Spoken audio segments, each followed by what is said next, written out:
Hi friends, ఈరోజైతే నేను మా ఇంట్లో చికెన్ కర్రీ అయితే చేశాను. సో నా స్టైల్లో చికెన్ కర్రీ ఎలా చేయాలో చూసేద్దాం వచ్చేయండి. ఫస్ట్ అయితే స్టవ్ ఆన్ చేసుకోవాలి. స్టవ్ ఆన్ చేసుకున్న తర్వాత ఒక కడాయి పెట్టుకొని దాంట్లో కొంచెం ఆయిల్ వేసి దాంట్లో ఒక యాలుక్కాయ వేయాలి.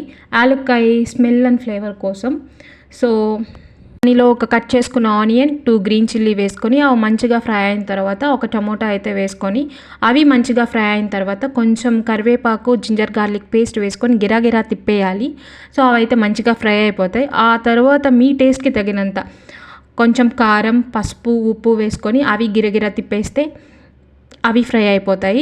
ఆ తర్వాత ఒక స్పూన్ ధనియాల పొడి, కొంచెం కొంచెం గరం మసాలా వేసుకొని అవి మంచిగా ఫ్రై చేసుకొని వాష్ చేసిన చికెన్ అయితే కడాయిలో వేసుకొని ఆ మసాలాతో మిక్స్ చేసి కొంతసేపు మూత పెట్టి లో ఫ్లేమ్లో అయితే కుక్ చేసుకోవాలి. ఇలా వాటర్ అయితే వస్తాయి. నేను అడిషనల్గా ఏ వాటర్ అయితే యాడ్ చేయలేదు.